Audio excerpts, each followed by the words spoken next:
বিশ্ব মাতৃ দিবসে প্রথমে জগৎজননী শ্রী মায়ের শ্রীপাদ পদ্মে শত কোটি প্রণাম জানিয়ে পৃথিবীর সকল মাকে আমার শ্রদ্ধা ও প্রণাম জানাই। মা তো মাই হয়, তার কোনো তুলনা হয় না।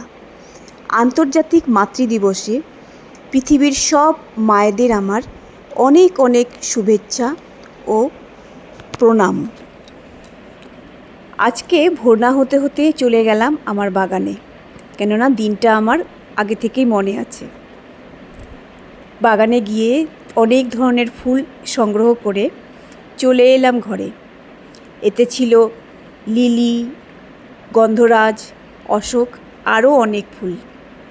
সেই ফুলগুলো দিয়ে আমি বুকে বানাবো, ছোট ছোট করে বুকে বানাবো। তার কারণ হচ্ছে বাজার থেকে তো অনেক দামি দামি ফুল কিনতেই পারা যায়। যেমন নিজের হাতে যত্ন করে এক মা সন্তানকে লালন পালন করে বড় করেন, এই ফুলগুলো ঠিক সেই ধরনের। নিজের হাতে লাগানো সেইগুলো যদি সেই মাদের উপহার দেওয়া হয়, আমার মনকেও অনেক শান্তি দেয়।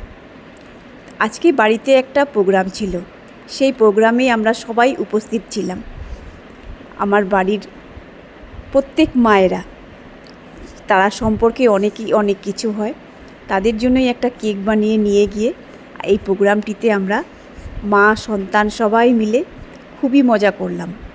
আর সবার মুখের এই হাসিগুলো দেখে, সাথে সন্তানরাও যে ছিল, তাদের মাদের জন্য আনন্দ আদর দেখে মনে হচ্ছে যে চিরকাল তোমরা এরকমই থাকো, কোনো দিন মাকে আলাদা করবে না, মাও যেন, মা তো সন্তানকে আলাদা করবেই না, তোমরাও যেন মা থেকে দূরে না যাও।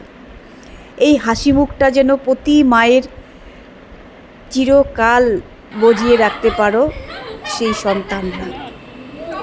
মা মাই হয়, মার কোনো তুলনা হয় না। সারদা মা কথাটা সত্যিই বলেছিল।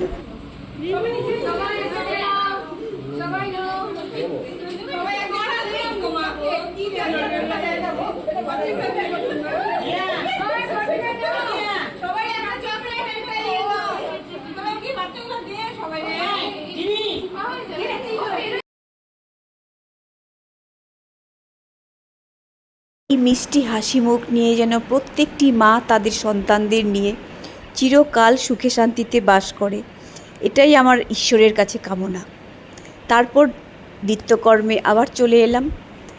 এসেই দেখি আমার দুটো অর্ডার এসেছে, একটা অ্যানিভার্সারি কেকের আর একটা মাদার্স ডের। সেইগুলো কমপ্লিট করলাম। কমপ্লিট করে আজকে আমার দিনটি শেষ করলাম। কমেন্টে বলবেন আমার এই ভিডিওটা আপনাদের কেমন লাগলো। যদি ভালো লেগে থাকে লাইক করবেন, কমেন্ট করবেন, শেয়ার করবেন। আপনাদের মতামত আমার অবশ্যই